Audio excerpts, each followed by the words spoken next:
నిరీక్షణ prayer house మరియు centre సంఘముల తరపున దయామయుడైన యేసుక్రీస్తు నామంలో మీ అందరికీ నా వందనములు.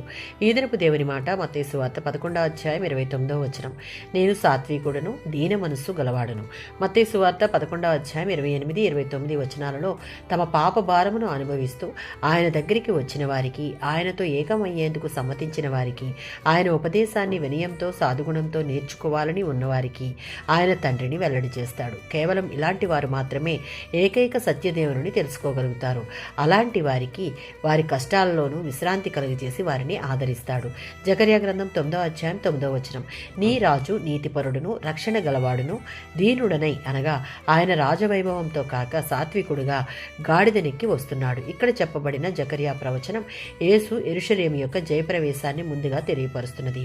దీని యొక్క నెరవేర్పు కొన్ని వందల సంవత్సరాల తరువాత అక్షరాల నెరవేరడం మత్తయి సువార్త 21వ అధ్యాయం 1-5 వచనాలలో మనం చూడవచ్చు.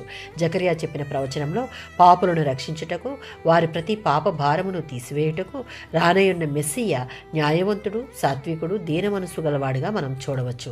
ఫిలిప్పీయులకు రాసిన పత్రిక 2వ అధ్యాయం 5-11 వచనాలలో ప్రభువైన యేసుక్రీస్తు సాటిలేని తన పరలోక మహిమను విడిచిపెట్టి దాసుని స్వరూపం ధరించి అవమానాన్ని భరించి ఇతరులు అంటే మీ నా పాపములను పరిహరించే నిమిత్తం మరణించేంతగా విధేయత చూపిన విషయాన్ని ఇక్కడ పౌలు గుర్తు చేస్తున్నాడు.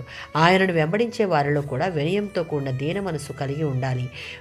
మన కోసం ఆయన తనను తాను రిక్తునిగా చేసుకుని దాసుని స్వరూపం ధరించుకుని పాపరహితుడిగా ఉండి విశ్వాసంగా మనం ఎలా ఉండాలో ఆయన ఆచరించి చూపించాడు. క్రైస్తవుడిగా సమాజంలో చలామణి అవుతున్న మనం క్రీస్తుని కలిగి క్రీస్తు లక్షణాలైన సాత్వికత, దీన మనస్సు, వినయము, విధేయతలను ధరించుకుని క్రీస్తు రాజ్యవ్యాప్తి కొరకు పనిచేయుదుముగాక.